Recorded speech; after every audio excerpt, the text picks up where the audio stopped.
अस्सलामुअलैकुम dear student.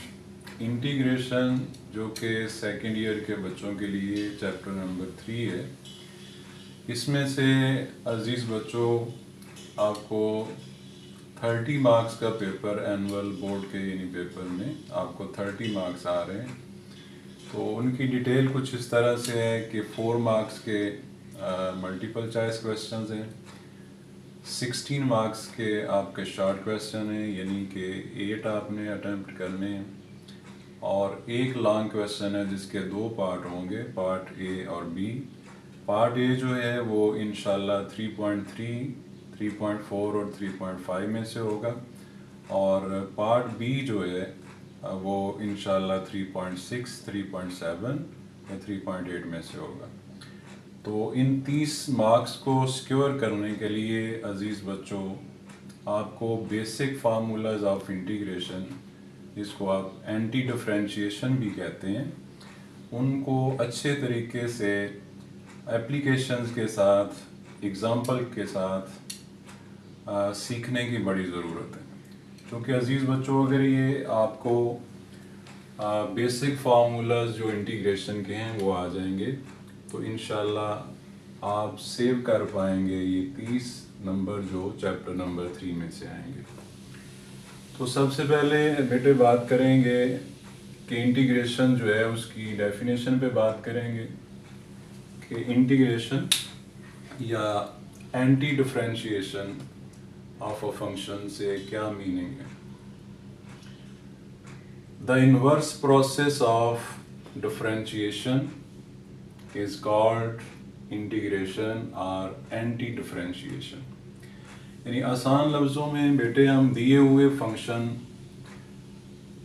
का सोचते हैं कि दिया हुआ फंक्शन जो है वो किसका डेरिवेटिव है, तो वो हमारा इंटीग्रल होता है, यानी हमारे फंक्शन की इंटीग्रेशन होता है। तो इसके लिए सबसे पहले हम पावर रूल ऑफ इंटीग्रेशन पे बात करते हैं कि अगर हमारे पास इस चैप्टर में अजीज बच्चों हमारे पास 4 वेरिएबल है, यानी x हो सकता है, y हो सकता है, थीटा हो सकता है, t हो सकता है।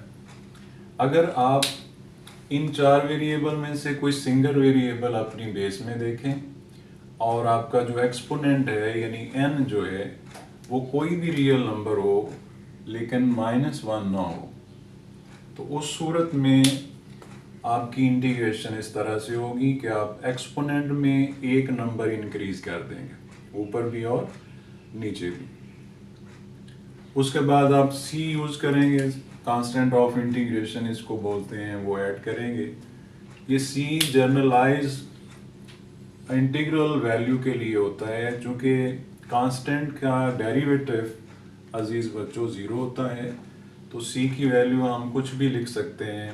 हम c की वैल्यू 2 लिख सकते हैं, 3 लिख सकते हैं, 4 लिख सकते हैं, 5 लिख सकते हैं। चूँकि ये सेट ऑफ रियल नंबर में से कोई भी कांस्टेंट आप ले सकते हैं, तो ये चूँकि c की वैल्यू डेफिनेट नहीं है, इसलिए हम उसको जनरलाइज करते हैं कि हमारे फंक्शन का यानी इंटीग्रैंड का जो इंटीग्रल है वो कोई पर्टिकुलर कांस्टेंट ना होने की वजह से हम c यूज़ करते हैं।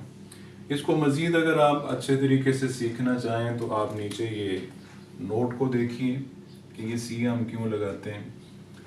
यहाँ बेटे आप चेक करें कि ये 2x + 3 एक फंक्शन है जिसका डेरिवेटिव 2 है। इसी तरह 2x + 1 का डेरिवेटिव भी 2 है, 2x + 5 का डेरिवेटिव भी 2 होगा।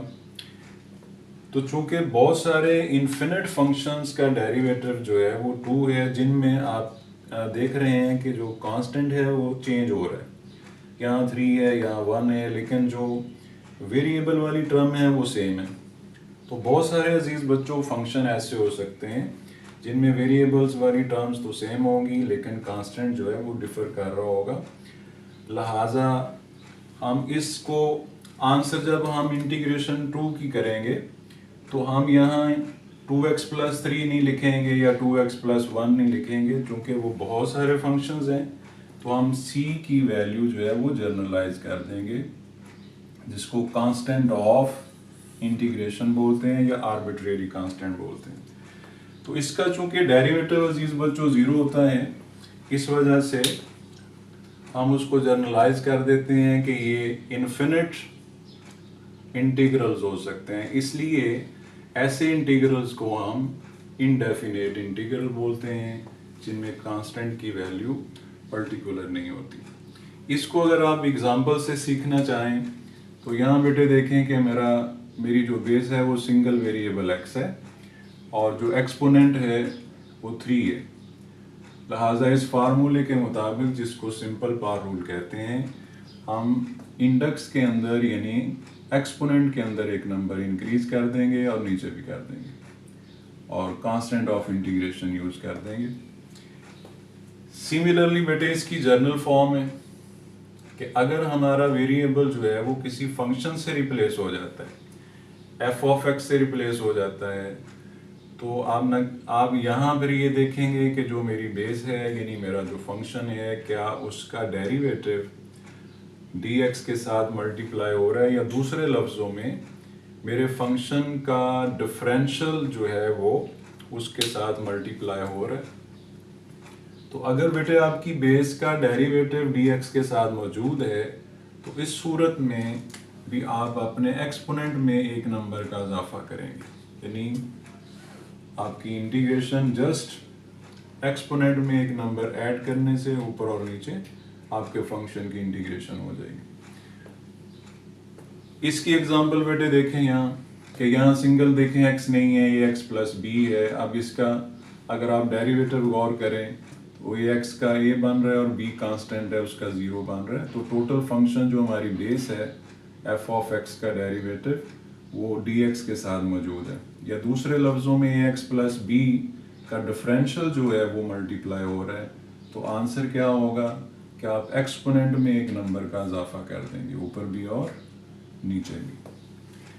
तीसरे नंबर पे अजीज बच्चों आप देखेंगे तो अगर आपका फ्रैक्शन के अंदर आपका फंक्शन है तो आप चेक करेंगे कि नीचे जो डिनोमिनेटर में फंक्शन मौजूद है क्या उसका डेरिवेटिव न्यूमरेटर में मौजूद है।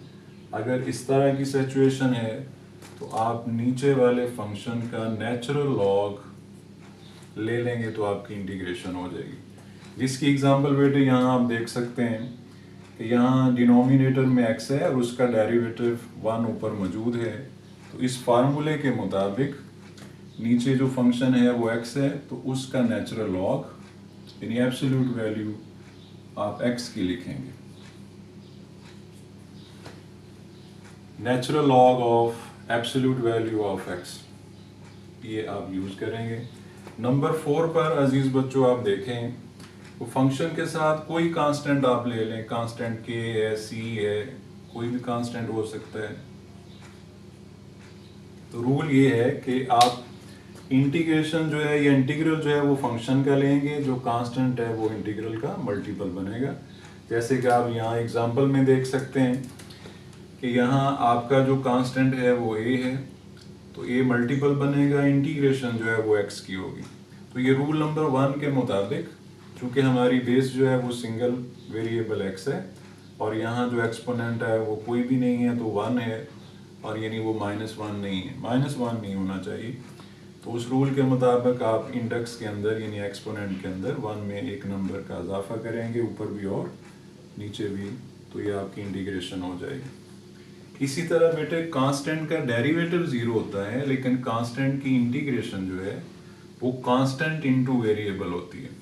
यानी आप देख रहे हैं इधर कि इधर आपका वेरिएबल x है और कांस्टेंट a है, तो ये डिफरेंशियल और इंटीग्रल चूंकि एक दूसरे के रेसिप्रोकल हैं तो ये कैंसिल हो जाएंगे। a इंटू एक्स आपकी इंटीग्रेशन होगी। तो इसको आप इधर एग्जांपल से भी देख सकते हैं कि 1 की इंटीग्रेशन क्या होगी, 1 इंटू एक्स यानी x होगी। इसी तरह से अगर आप t के लिहाज से इंटीग्रेट कर रहे हैं तो कांस्टेंट 3 की इंटीग्रेशन 3 इंटू टी यानी 3t होगी। उम्मीद है अजीज बच्चों आपको ये जो 2-3 मैंने बेसिक इंटीग्रेशन के फार्मूलाज आपके साथ डिस्कस किए हैं, उम्मीद है इनकी अच्छे तरीके से आपको समझ आ गई होगी। 3.2 एक्सरसाइज और 3.3 एक्सरसाइज कि बहुत सारे क्वेश्चंस इन्हीं 3-4 फंडामेंटल फार्मूलाज की मदद से आप सॉल्व कर पाएंगे। तो नेक्स्ट फार्मूलाज जो इस चैप्टर में इस्तेमाल होंगे वो इंशाल्लाह मैं नेक्स्ट वीडियो में आपके साथ शेयर करूँगा। बहुत शुक्रिया। अल्लाह हाफिज़।